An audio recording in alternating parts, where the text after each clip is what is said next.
All right, so I want to talk about that video with the motorcyclist and the Range Rover up by New York City. Oh, and by the way, on the right, look at the cop pulled somebody over here. Check it out. Boom! Whoop, whoop. So, my opinion on that is that a whole bunch of shit went wrong, right? I don't know who's to blame. All I can say is, if it was me and I was the motorcyclist and that situation happened, prior to him taking upon himself to try to slow that vehicle down and you know, kiss his tire to that bumper, prior to that, if there was some side-swiping incident or something else like that happened, call the police, give him his plate number, let them figure it out. It's not your responsibility.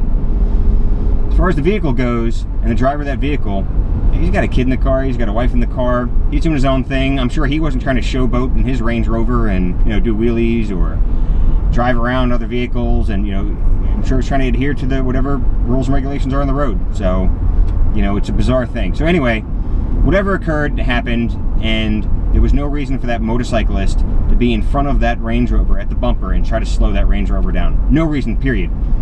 I heard that, well, you know, it's a common practice if, you know, a bunch of motorcyclists are going to turn right or turn left, they use that to slow down traffic to allow all the motorcycles to pass. Got it.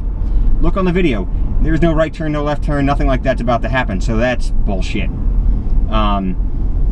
So when he did that, he changed the whole situation. It could have been a simple little fender bender or whatever the situation was prior, but he took it to another level, and he's accountable for all of his actions, whether he's trying to, you know, hold that person accountable in that Range Rover and trying to slow him down so the police can get to him or talk with him, whatever. But at that point, he made the decision, and that decision fucking backfired on him. Yeah, so, you know, no more rapping from his shit unless he's doing it from a microphone that's attached to a tube, which is attached to his back and attached to a, you know, a shit pan, because he's fucked. But after that, you know, that Range Rover,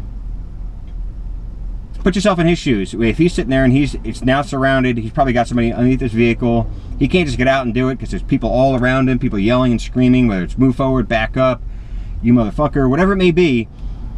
His mentality is now like, you know what, this is a really, really bad situation, and now I'm a little fearful for my life.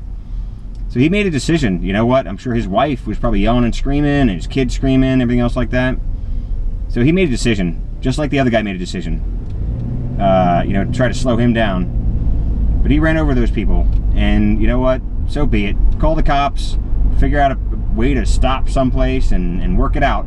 But they persist, they followed him, you know, and then it gets to that point where, tell you, if you are concerned, do not stop with no car lengths in front of you. Always leave a gap, a decision gap.